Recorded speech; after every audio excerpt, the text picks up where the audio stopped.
couple of things. She provides reliable DPS. She enables Vi, because if you can get a Vi ultimate with an Orianna ult off, it's a great combo. But she also enables Gumayushi in case that the Sivir gets fed. So really like the Orianna. I don't think the champion is necessarily in a great spot right now, but it rounds out the comp nicely. But KT's comp is so obnoxious to play into. We've seen this, what I assume will be another Radiant Virtue Karma already. And if aiming gets kills, he will have a great...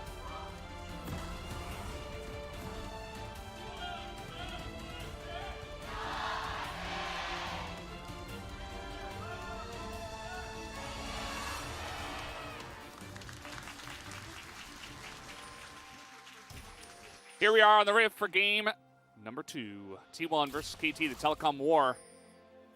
Going head to head. They know this time. Does it matter? Okay, they're fine. Lion's got some gold, perhaps. Not 100% sure. Same play. Oh, one auto. Yep, he gets it. Good job by Guma. That's pretty worth. Although aiming also was able to get a ward. To try to back them off. They could potentially hold it. Mini. Yeah, not going to. Here comes the Vi. Up on the top side, going to hit that one. Keen holding onto his flash for next game. And that is going to be first blood given to the Vi. And this Drake is, again, started very early by Cuz. And it will go unseen for now. Oh, now he knows. No, though. Yeah, I think Cuz is the piece out. The moment they realize Faker is missing. Will things happen, Veldas? That's the question. I think they will. Generally, you know, this game is made to have things happen. As a nice little lockdown in the ult from Faker, he's going to have to try to flash away, perhaps, as he's trying to get over towards the UV. Is going to get a nice little heal as now BDD might be the one that has to flash. No, the turnaround as Cuz tries to take out Faker and fails. He's got a tiny little shield, and the heal from Lens is enough, as BDD will pick up the first blood for his team, rather. Mid, so you got to know that that's coming. It's bait, yeah. Or it's on the way, you know. But it was extremely close, so hard to give him full blame or anything like that. As now on Vision, we are starting the Rift Heralds. Doesn't seem like KT wants to respond to that too much. Looks like they just want to pick up this first Drake and some plates for their bottom lane.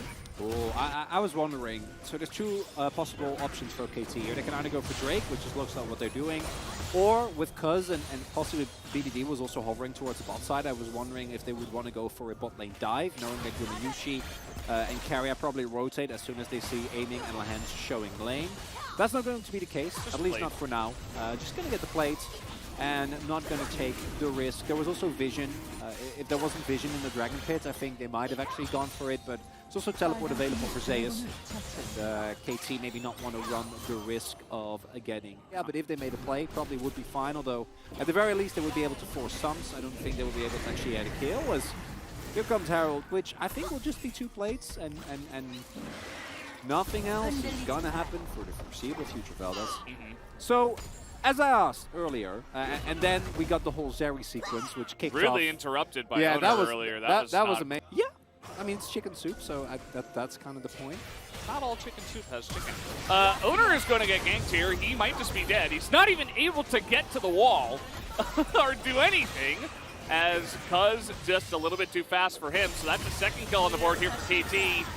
As this is actually a nice amount of damage done onto aiming, not quite able to get that final chapter to get the root in. He still had Cleanse and Flash and Steal from the Nami anyway. As now on the hunt is coming out, he said, well, if Cuz was here, he would have come in already.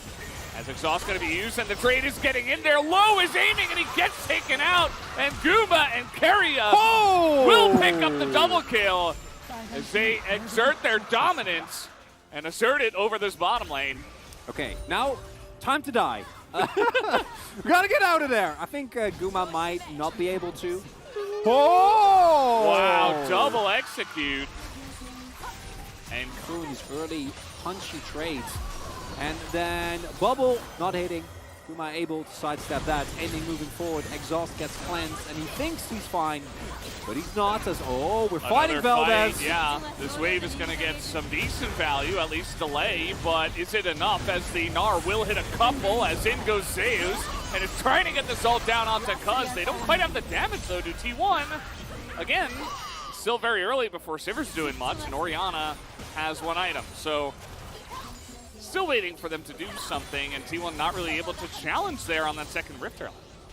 And as you see, get double executed. So ended up being a really nice kind of game sense play from the bottom lane of T1, something we've come to expect at this point from these guys. As Owner's alone in the jungle. While I say that, he's got a cat on the back, as in KT Go once again challenges red buff, Cuz might have to be the sacrificial lamb as a nice ult comes in from Faker to make sure that they can secure that kill.